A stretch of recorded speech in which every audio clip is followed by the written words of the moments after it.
আজ আমি তোমাদের সামনে দেখাতে চলেছি পাবদার সর্ষে পোস্ত। মাছগুলো বেছে পরিষ্কার করে নুন হলুদ আর সর্ষের তেল দিয়ে মাখিয়ে রাখতে হবে। মাখিয়ে রাখার পরে এবারে আমি মশলার দিকে চলে এলাম। সাদা সর্ষে, কালো সর্ষে, কাঁচা লঙ্কা আর পোস্ত এগুলো আমাকে বেটে নিতে হবে।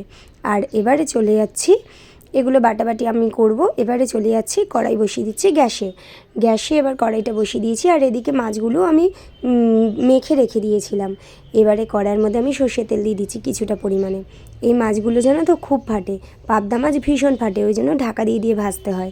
এই পাবদা মাছগুলোকে আমি, গরম হয়ে গেছে তেল, তার মধ্যে আমি মাছগুলোকে ছেড়ে দিলাম। মাছগুলোকে ভেজে নিয়েছি। এবারে হালকা ভাজা করতে হবে, বেশি কড়া ভাজা হলে হবে না, হালকা করেই ভাজা করতে হয়।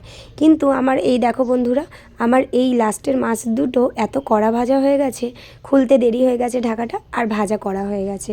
এই মাছগুলো এবার আমি সব কটা তুলে নিলাম। সব মাছগুলো আমার ভাজা হয়ে গেছে। এবারে আমি রান্না করব।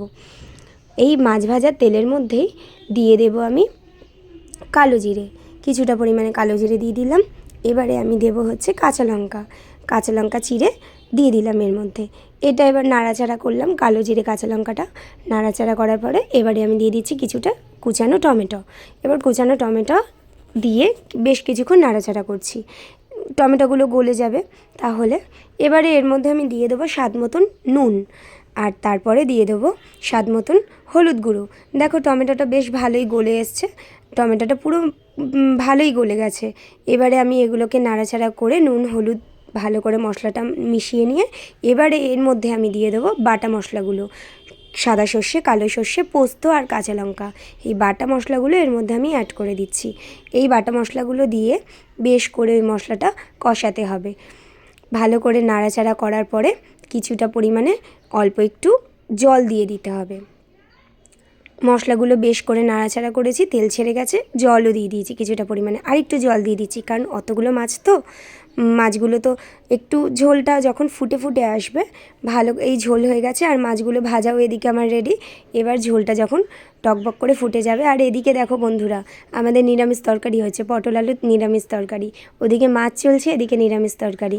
এদিকেও কড়াইয়ের মধ্যে তেল বসিয়ে দিয়ে আলুগুলো ভাজাভাজি চলছে। এগুলো আমার মা করছে, আর মাছের রেসিপিটা আমিই করলাম।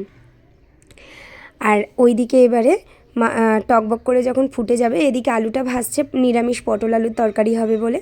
আর ওদিকে এবারে মাছের ঝোলটা ভালো করে ফুটে গেছে। এবার ভাজা মাছগুলো আমি এর মধ্যে দিয়ে দেবো, একটা একটা করে ভাজা মাছ এর মধ্যে আমি ছেড়ে দিচ্ছি। এবারে ভাজা মাছগুলো ছেড়ে দিয়েছি আমি। ছেড়ে দেওয়ার পরে বেশ টকবক করে কিছুক্ষণ ফুটবে, একটু ঝোলটা একটু গাঢ় গাঢ় হবে।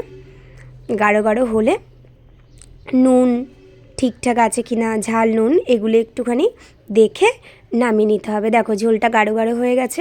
এবারে আমি এই ঝোলটা মাছের সর্ষে পোস্তর পাবদা মাছটা আমি এবারে নামিয়ে নিচ্ছি। এবারে নামিয়ে নিলাম।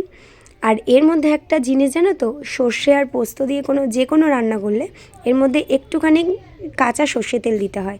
কাঁচা সর্ষে তেল দিলে না খুব ভালো হয়, জানো তো। এই কাঁচা সর্ষে তেল ওপর থেকে একটু রান্নার পরে ছড়িয়ে দিলে বেশ ভালো লাগে খেতে। এই কাঁচা সর্ষে তেল একটু ছড়িয়ে দিয়েছি।